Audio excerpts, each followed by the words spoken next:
السلام علیکم۔ امید ہے آپ خیریت سے ہوں گے۔ آج سے ہم آپ کے لیے لے کر آ رہے ہیں ایک نیا سلسلہ تذکرہ صحابیات، جس میں ہم آپ کے سامنے صحابیات کی زندگی کے اہم واقعات کا تذکرہ کریں گے۔ سب سے پہلے جو نام ہمارے سامنے ہے وہ ہے ام عمارہ۔ ام عمارہ کا اصل نام نصیبہ تھا اور کعب کی صاحبزادی انصار میں سے تھیں۔ بیعت عقبہ میں حاضر اور شریک ہوئیں۔ غزوہ احد میں اپنے شوہر زید بن عاصم کے ہمراہ شریک ہوئیں، پھر بیعت رضوان میں شامل ہوئیں، پھر جنگ یمامہ میں حاضر ہوئیں اور دست بدست جنگ کی۔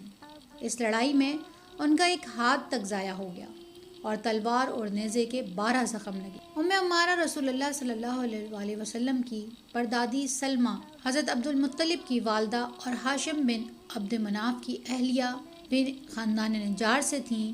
سرور عالم صلی اللہ علیہ وآلہ وسلم سے بالواسطہ قرابت داری کی بدولت اس خاندان کو مدینہ کا معزز ترین خاندان سمجھا جانے لگا تھا۔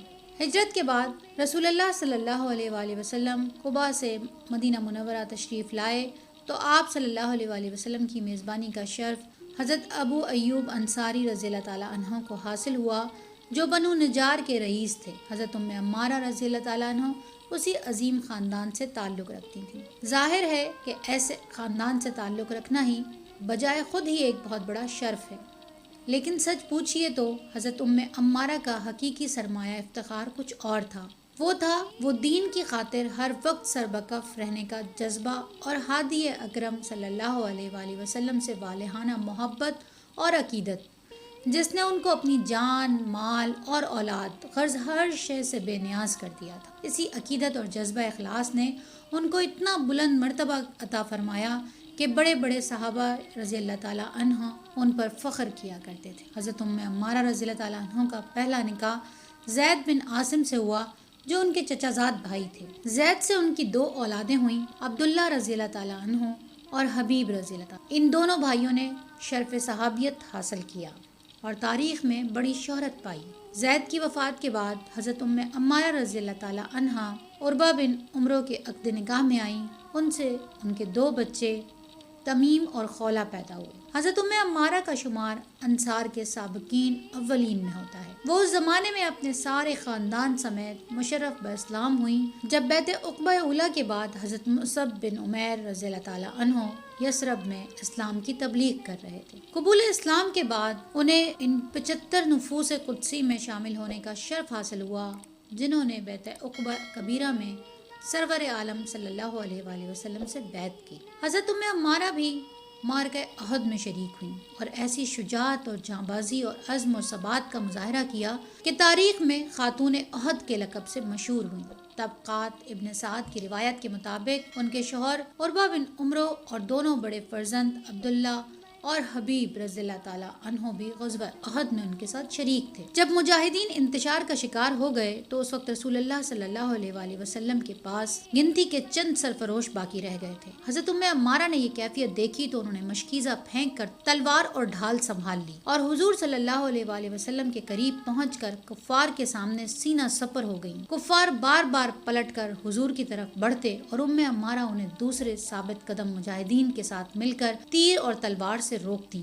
اتنے میں ایک مشرک نے ان کے سر پر پہنچ کر اپنی تلوار کا وار کیا۔ ام عمارہ نے اسے اپنی ڈھال پر روکا اور پھر اس کے گھوڑے کے پاؤں پر ایسا بھرپور ہاتھ مارا کہ گھوڑا اور سوار دونوں ہی زمین پر آ رہے۔ ان کے فرزند عبداللہ رضی اللہ تعالیٰ عنہ نے تلوار کے ایک ہی وار میں اس مشرک کو جہنم واصل کر دیا۔ عین اسی وقت ایک دوسرا مشرک تیزی سے ادھر آیا اور حضرت عبداللہ کا بایاں بازو زخمی کرتا ہوا نکل گیا۔ حضرت ام عمارہ نے اپنے ہاتھ سے عبداللہ کا زخم باندھا اور پھر فرمایا، بیٹے جاؤ، جب تک دم میں دم ہے لڑو۔ اسی اثنا میں وہی مشرک جس نے عبداللہ کو زخمی کیا تھا پلٹ کر پھر حملہ آور ہوا۔ حضور صلی اللہ علیہ وآلہ وسلم نے ام عمارہ سے فرمایا، سنبھلنا، یہ وہی بدبخت ہے جس نے عبداللہ کو زخمی کیا۔ حضرت ام عمارہ جوش غضب میں اس کی طرف جھپٹی اور تلوار کا ایسا کاری وار کیا کہ 2 ٹکڑے ہو کر نیچے گر پڑا۔ ابن کمیہ کی تلوار حضور صلی اللہ علیہ وآلہ وسلم کے خود پر پڑی اور اس کی 2 کڑیاں رخسار مبارک میں کھپ گئیں اور خون کی دھاریں پھوٹ نکلیں۔ یہ یکایک ہو گیا عمارہ بیتاب ہو گئیں اور آگے بڑھ کر ابن کمیہ کو روکا۔ یہ شخص قریش کا نامی شہ سوار تھا، لیکن شیر دل عمارہ بالکل ہراساں نہ ہوئی اور اس پر نہایت جرأت کے ساتھ حملہ کیا۔ وہ دوہری زرہ پہنے ہوئے تھا، اس لیے عمارہ کی تلوار چٹ گئی اور ابن کمیہ کو جوابی وار کرنے کا موقع مل گیا۔ اس سے ان کے کندھے پر شدید زخم آیا، لیکن ابن کمیہ کو بھی وہاں ٹھہرنے کی جرأت نہ ہوئی اور وہ تیزی سے گھوڑا دوڑا کر بھاگ گیا۔ حضرت عمارہ کے زخم سے خون کا پڑنالا بہہ رہا تھا۔ حضور صلی اللہ علیہ وآلہ وسلم نے ان کے زخم پر خود پٹی بندھوائی۔ عمارہ نے عرض کیا، یا رسول اللہ، میرے ماں باپ آپ پر قربان، میرے لیے دعا فرمائیے کہ جنت میں بھی آپ کی میت نصیب ہو۔ حضور صلی اللہ علیہ وآلہ وسلم نے نہایت خشوع اور خضوع سے ان کے لیے دعا مانگی۔ حضرت عمارہ کو بڑی مسرت ہوئی اور ان کی زبان پر بے اختیار یہ الفاظ جاری ہو گئے، اب مجھے دنیا میں کسی مصیبت کی پرواہ نہیں۔ حضور صلی اللہ علیہ وآلہ وسلم فرمایا کرتے تھے، احد کے دن میں جدھر نظر ڈالتا تھا عمارہ ہی عمارہ لڑتی نظر آتی تھی۔ ایک روایت میں ہے کہ غزوہ احد میں حضرت عمارہ کے جسم پر 12 زخم لگے تھے۔ علامہ ابن سعد کا بیان ہے کہ غزوہ احد کے بعد انہوں نے بیعت رضوان، جنگ خیبر اور غزوہ حنین میں بھی شرکت کی۔ ایک دوسری روایت کے مطابق انہیں فتح مکہ کے موقع پر بھی سرور عالم صلی اللہ علیہ وآلہ وسلم کی ہم رکابی کا شرف حاصل ہوا۔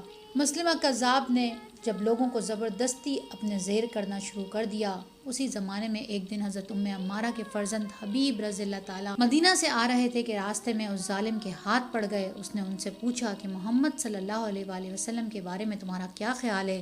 حضرت حبیب رضی اللہ تعالیٰ عنہ نے فرمایا، بلا تامل جواب دیا، وہ خدا کے سچے رسول ہیں۔ مسلمہ نے بار بار اپنی نبوت منوانے پر اصرار کیا۔ جب وہ نہ مانے تو مسلمہ غضب سے دیوانہ ہو گیا اور اس نے ان کا ایک ایک بند کاٹنا شروع کیا۔ ظالم راہ حق میں ان کا رقص بسمل دیکھ کر کہہ لگاتا رہا۔ حضرت حبیب رضی اللہ تعالیٰ عنہ ٹکڑے ٹکڑے ہو گئے، لیکن انہوں نے راہ مستقیم سے قدم نہ ہٹایا۔ حضرت عمارہ نے اپنے مجاہد فرزند کی مظلومانہ شہادت کی خبر سنی تو ان کی ثابت قدمی پر خدا کا شکر بجا لائیں، لیکن عہد کیا کہ مسلمہ سے اس ظلم کا بدلہ لے کر رہیں گی۔ حضرت ابوبکر صدیق رضی اللہ تعالیٰ عنہ نے حضرت خالد بن ولید رضی اللہ تعالیٰ عنہ کو مسلمہ کی سرکوبی پر مامور کیا تو حضرت عمارہ رضی اللہ تعالیٰ عنہ بھی حضرت خالد بن ولید رضی اللہ تعالیٰ عنہ کے لشکر میں شامل ہو گئیں۔ مسلمہ نے بھی مقابلے کی زبردست تیاری کی ہوئی تھی۔ مسلمانوں اور مرتدوں کے تعداد میں 1 اور 4 کی نسبت تھی۔ مسلمانوں کے بڑے بڑے تجربہ کار صحابہ اور سپہ سالار شہید ہو گئے، لیکن ان کے پائے ثبات میں ذرا بھی جنبش نہ ہوئی۔ اب مسلمہ کی فوج پیچھے ہٹی اور اس کے باغ حدیقۃ الرحمن میں گھس کر اندر سے اب دروازہ بند کر لیا۔ حضرت برا بن مالک دیوار پھاند کر باغ کے اندر کود گئے اور لڑتے بڑھتے باغ کے دروازے تک پہنچ کر اندر سے دروازہ کھول دیا۔ اب مرتدین اور مسلمانوں کے درمیان فیصلہ کن لڑائی شروع ہو گئی۔ حضرت عمارہ رضی اللہ تعالیٰ عنہ بھی شروع سے لے کر اب تک بڑے جوش و جذبے کے ساتھ لڑ رہی تھیں۔ کئی بار مسلمہ تک پہنچنے کی کوشش کی، لیکن ہر بار بنو حنیفہ کے آہنی دیوار راستے میں حائل ہو گئی۔ عمارہ نے مسلمہ کو تاک لیا اور زخم پر زخم کھاتی اپنی برچھی سے راستہ بناتی اس کی طرف بڑھیں۔ اس کوشش میں انہیں 11 زخم آئے اور ایک ہاتھ بھی کلائی سے کٹ گیا۔ مسلمہ کے قریب پہنچ کر اپنی برچھی سے اس پر حملہ کرنا چاہتی تھیں کہ اتنے میں 2 ہتھیار اس پر ایک ساتھ پڑے اور وہ کٹ کر گھوڑے سے نیچے جا پڑا۔ عمارہ نے نظر اٹھا کر دیکھا تو اپنے پہلو میں اپنے ہی فرزند عبداللہ کو کھڑے ہوئے پایا اور قریب ہی وہ وحشی جو قاتل حمزہ تھے کھڑے تھے۔ وحشی رضی اللہ تعالیٰ عنہ نے اپنا حربہ مسلمہ پر پھینکا تھا اور ان کے فرزند عبداللہ نے اسی وقت اس پر تلوار کا وار کیا تھا۔ عمارہ نے اپنے فرزند حبیب رضی اللہ تعالیٰ عنہ کے قاتل اور مسلمانوں کے اس بدترین دشمن کی موت پر سجدہ شکر بجا لائیں۔ امیر لشکر خالد بن ولید رضی اللہ تعالیٰ عنہ حضرت عمارہ کی فضیلت اور مرتبے سے آگاہ تھے۔ انہوں نے بڑی تندی سے ان کا علاج کروایا۔ یہ تھی بہادر اور نڈر عمارہ، جو ہماری تذکرہ صحابیات کی پہلی صحابی تھیں۔ یقیناً آپ کو ان کی زندگی کے بارے میں جان کر بہت اچھا لگا ہوگا، بہت رشک آیا ہوگا اور بڑا دل چاہا ہوگا کہ اللہ تعالیٰ ہمیں بھی ان کی راہ پر چلنے والا بنائے، ہمیں بھی انہی کی طرح بہادر اور جیدار بنائے اور ہمیں بھی انہی کی طرح اللہ کے رسول صلی اللہ علیہ وآلہ وسلم سے محبت کرنے والا بنائے۔ ملتے ہیں اگلی ویڈیو میں۔ کسی اور صحابی کی زندگی کے بارے میں آپ کو بتائیں گے۔ اس وقت تک کے لیے اجازت دیجیے، اپنا اور اپنے ارد گرد کے لوگوں کا بہت سا خیال رکھیے گا۔ السلام علیکم ورحمۃ اللہ وبرکاتہ۔